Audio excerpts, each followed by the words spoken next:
యెహెజ్కేలు 25వ అధ్యాయము. మరియు యెహోవా వాక్కు నాకు ప్రత్యక్షమై ఈలాగు సెలవిచ్చెను. నరపుత్రుడా, అమ్మోనీయుల తట్టు ముఖము త్రిప్పుకొని వారిని గూర్చి ఈ మాట ప్రవచింపుము. అమ్మోనీయులారా, ప్రభువైన యెహోవా మాట ఆలకించుడి. ప్రభువైన యెహోవా సెలవిచ్చినదేమనగా, నా పరిశుద్ధ స్థలము అపవిత్రపరచబడినప్పుడు, ఇశ్రాయేలీయుల దేశము పాడు చేయబడిన కాలమున యూదావారు చెరలోనికి పోయినప్పుడు మీరు సంతోషమని చెప్పుకొనుచు వచ్చితిరి గనుక నేను మిమ్మును తూర్పున నుండు మనుషులకు స్వాస్థ్యముగా అప్పగించెదను. వారు తమ డేరాలను మీ దేశంలో వేసి మీ మధ్య కాపురముందురు. వారు మీ పంటలు తిందురు, మీ పాలు త్రాగుదురు. నేను రబ్బా పట్టణమును ఒంటెలసాలగా చేసేదను, అమ్మోనీయుల దేశమును గొర్రెల దొడ్డిగా చేసేదను. అప్పుడు నేను యెహోవానై ఉన్నానని మీరు తెలుసుకొందురు. మరియు ప్రభువైన యెహోవా సెలవిచ్చినదేమనగా, మీరు చేతులు చరుచుకొని కాళ్ళతో నేల తన్ని ఇశ్రాయేలీయుల శ్రమను చూచి మీ మనస్సులోని తిరస్కారము కొలది ఉల్లసించితిరి గనుక నేను యెహోవానై ఉన్నానని మీరు తెలుసుకొనున్నట్లు నేను మీకు విరోధినై మిమ్మును జనములకు దోపుడు సొమ్ముగా అప్పగింతును. అన్యజనులలో ఉండకుండా మిమ్మును నిర్మూలము చేతును, జనము కాకుండా మిమ్మును నశింపజేతును, సమూల ధ్వంసము చేతును. మరియు ప్రభువైన యెహోవా ఈ మాట సెలవిచ్చుచున్నాడు.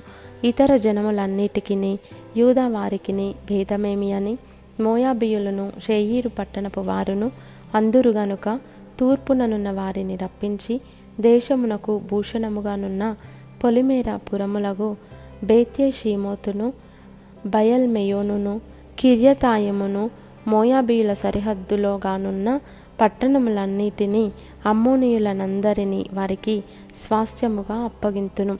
జనములలో అమ్మోనీయులు ఇకను జ్ఞాపకమునకు రారు. నేను యెహోవానై ఉన్నానని మోయాబీయులు తెలుసుకొనున్నట్లు నేనిలాగున వారికి శిక్ష విధింతును. మరియు ప్రభువైన యెహోవా ఈ మాట సెలవిచ్చుచున్నాడు. ఎదోమీయులు యూదావారి మీద పగ తీర్చుకొనుచున్నారు. తీర్చుకొనుటలో వారు బహుగా దోషులైరి గనుక ప్రభువైన యెహోవా సెలవిచ్చినదేమనగా, ఎదోము మీద నా చెయ్యి చాపి మనుష్యులేమి పశువులేమి దానిలో నుండకుండా నేను సమస్తమును నిర్మూలము చేయుదును. తేమాను పట్టణము మొదలుకొని నేను దాన్ని పాడు చేయుదును. దదాను వరకు జనులందరూ ఖడ్గము చేత కూలుదురు. నా జనులైన ఇశ్రాయేలీయుల చేత ఎదోము వారి మీద నా పగ తీర్చుకొందును. ఎదోమీయుల విషయమై నా కోపమును బట్టియు నా రౌద్రమును బట్టియు నేను ఆలోచించిన దానిని వారు నెరవేర్చుదురు. ఎదోమీయులు నా క్రోధము తెలుసుకొందురు. ఇదే యెహోవా వాక్కు.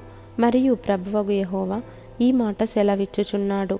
ఫిలిష్తీయులు పగ తీర్చుకొనుచు నాశము చేయుచు మానని క్రోధము గలవారై తిరస్కారము చేయుచు పగ తీర్చుకొనుచున్నారు గనుక ప్రభువైన యెహోవా సెలవిచ్చినదేమనగా, ఫిలిష్తీయుల మీద నేను చెయ్యి చాపి కెరేతీయులను నిర్మూలము చేసేదను. సముద్ర తీరమున నివసించు శేషమును నశింపజేసేదను. క్రోధముతో వారిని శిక్షించి వారి మీద నా పగ పూర్తిగా తీర్చుకొందును.